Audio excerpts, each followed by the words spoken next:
Estado Divulgações para 2019 promete mais rigor em relação a preço dos combustíveis e situação da saúde. Barragens em Ipitinga e Presidente Figueiredo vão passar por vistoria nesta sexta-feira. Demora nas filas de agências bancárias lidera reclamações no Procon. E ainda, enviar mercadoria pelos Correios vai ficar 8% mais caro a partir de março. E no esporte, a história do atleta paralímpico amazonense que tem o sonho de conquistar uma vaga no Pan-Americano de 2019. É o que você vê agora no A Crítica na TV.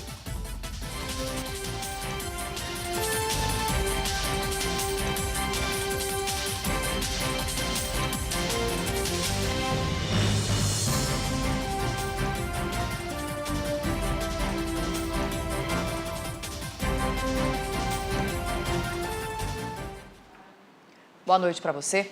O Ministério Público do Estado apresentou hoje as ações para 2019. Responsável por cobrar o cumprimento da lei, o órgão prometeu mais rigor quanto à investigação dos preços nos postos de combustíveis, além do combate à corrupção.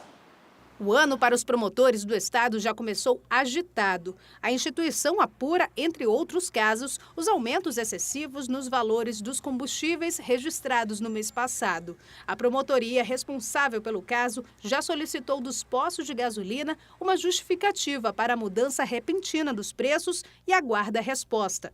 Esse prazo ainda está correndo, entendeu? Ao final desse prazo, o que nós vamos fazer? Nós vamos individualizar a nossa investigação, instaurando um inquérito civil para cada estabelecimento. E após isso, de acordo com as informações enviadas e as eventuais infrações que forem constatadas, nós vamos tentar firmar um ajustamento de conduta com cada fornecedor. Outro assunto que recebe atenção especial do Ministério Público há vários anos é o descaso com a saúde pública. Uma das promotoras que apura as irregularidades diz que os estoques de remédio têm até o dia 14 deste mês para serem repostos por completo. Há uma multa de 20 mil reais por dia imposta contra o Estado, inclusive parte dessa multa já está sendo cobrada. Esta outra promotora, que também trabalha no assunto, acredita que é preciso ter mais transparência do governo, que, segundo ela, não responde às solicitações do MP desde o início do ano. A principal consequência é para a sociedade, que deixa de acompanhar e de realizar o controle social, além do controle formal que o Ministério Público faz. Então, não há ganhadores nessa situação. O Ministério Público tem ainda outras frentes de atuação. O órgão já iniciou este ano o acompanhamento de pessoas que têm familiares desaparecidos. O banco de dados registrou mais de 150 casos, mas o número pode subir depois de um acordo com a Secretaria de Segurança Pública a ser firmado nos próximos meses. Para que seja repassado todos os dados de desaparecimento não solucionados no estado do Amazonas, para que nós possamos incluí-los no cadastro do PLID e que possa ser feito esse cruzamento com os dados dos outros estados. A Procuradora-Geral de Justiça acredita que, além de todos esses assuntos, o combate à corrupção também deve ser prioridade da instituição este ano. Sobretudo no momento diferente do país, nós temos aí a possibilidade de mudanças nas nossas leis, algumas mudanças importantes com as quais nós já sonhávamos para que nosso trabalho tivesse mais resolutividade. Sobre o abastecimento da Central de Medicamentos, a Suzam respondeu que tem feito esforço para que nos próximos meses os 892 itens obrigatórios estejam no estoque e que as dispensas de licitações têm sido feitas emergencialmente para suprir a falta de produtos nas unidades de saúde, solicitados inclusive por órgãos de controle como o Ministério Público. Sobre as solicitações do MP, a Suzam respondeu ainda que o secretário de Saúde e vice-governador do estado, Carlos Almeida Filho, tem se preocupado sim com a transparência e trabalha para a adequação rápida da pasta.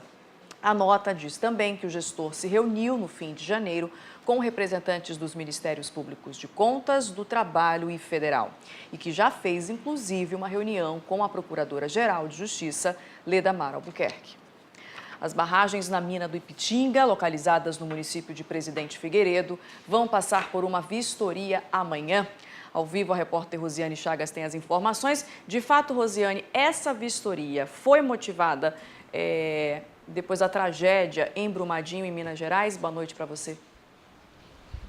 Isso, Nayandra. Boa noite para você, boa noite para todo mundo que nos acompanha nesse momento. O desastre, de Brumadinho, lá em Minas Gerais, acabou acendendo um alerta para o risco de desabamento de barragens por todo o país. A gente sabe que aqui no Amazonas existem 38 barragens, 8 delas são de mineração, além da hidrelétrica de Balbina.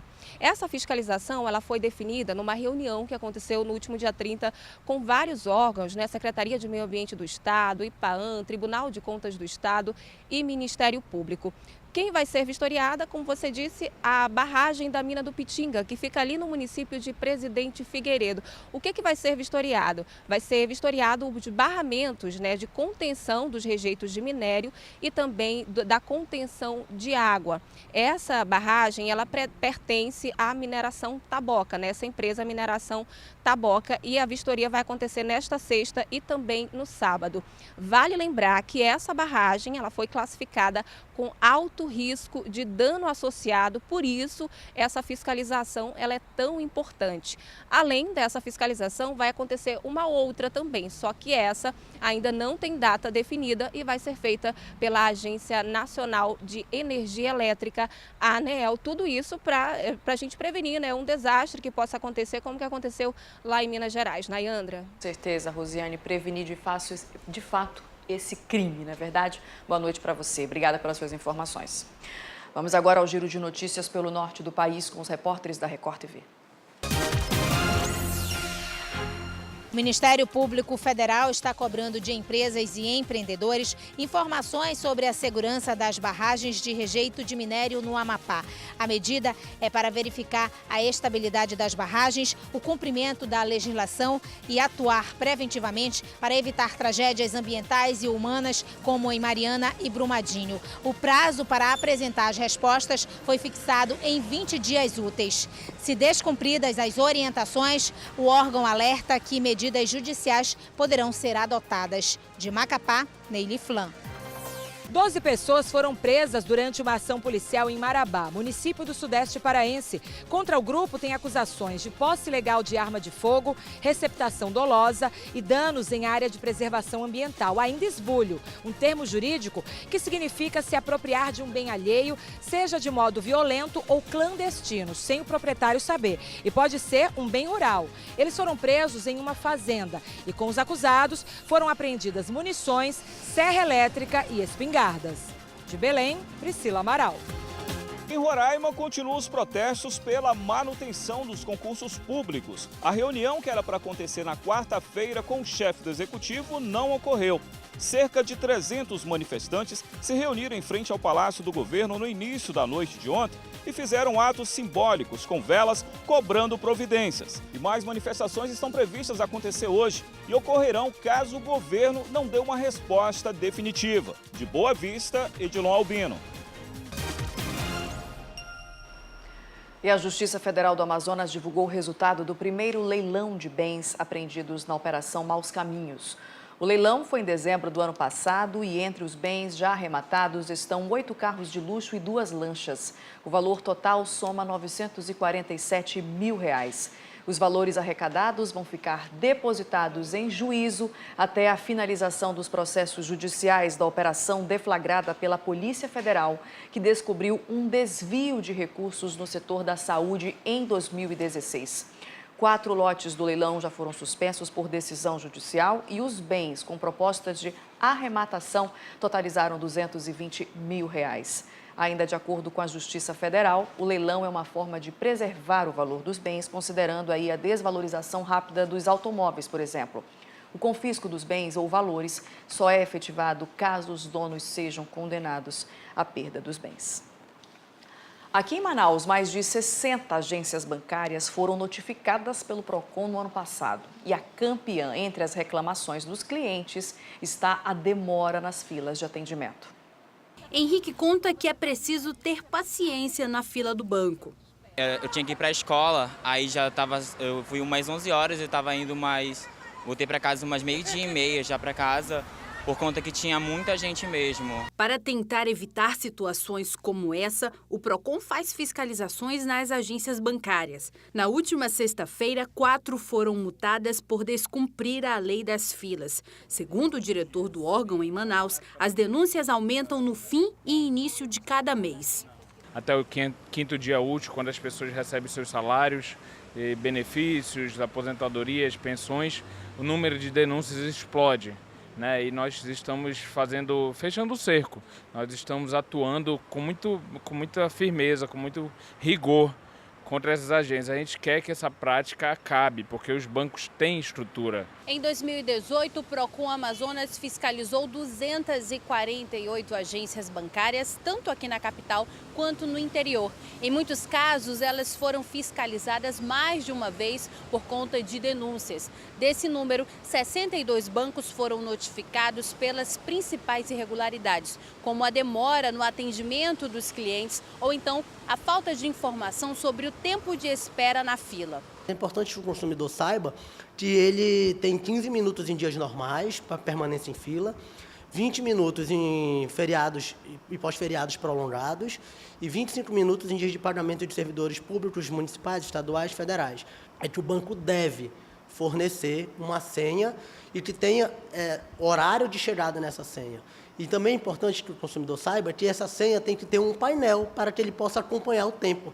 O valor da multa para os bancos que não cumprem a lei varia de R$ 25 mil a R$ 150 mil. Para fazer denúncias, os clientes podem ligar nos números que aparecem aqui no seu vídeo, 0800 092 0111 ou ainda 0800 092 1512. 24 municípios do interior estão em estado de atenção ou alerta por causa da subida dos rios. Mas, de acordo com a Defesa Civil do Amazonas, ainda não é possível afirmar que o estado vai, de fato, enfrentar uma cheia de grandes proporções.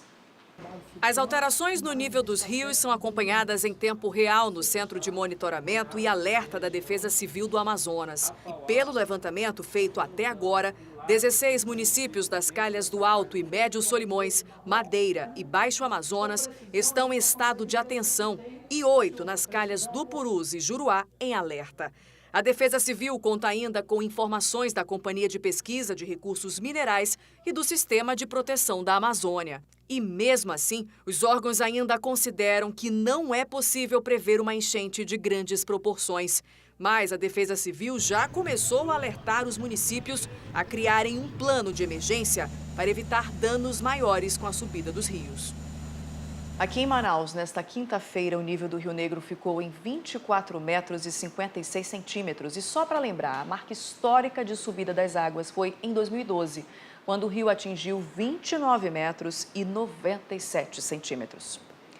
A Agência Reguladora dos Serviços Públicos, delegados do município de Manaus, deu um prazo de 72 horas para que a Águas de Manaus dê informações sobre os poços tubulares da capital que estão inativos. O pedido é por causa de um inquérito civil instaurado ainda no ano passado pelo Ministério Público. A AGEMAN pede que sejam apresentadas as justificativas legais que levaram à decisão de deixar os poços inativos e a apresentação das providências adotadas pela concessionária para a manutenção, guarda e vigilância desses poços. Caso a empresa não preste a informação, pode ser ainda advertida, multada ou até mesmo ter a extinção do contrato. A Águas de Manaus informou que já tomou conhecimento do pedido e vai encaminhar as informações dentro do prazo solicitado. Sobre os poços, a empresa explicou que eles estão inativos porque os locais onde se encontram já contam com abastecimento regular, através das captações da água nas estações de tratamento da Ponta do Ismael e da Ponta das Lajes. Depois do intervalo, o frete dos Correios para as mercadorias de outros estados pode ficar mais caro. Agora, 7h28, a Crítica na TV volta já.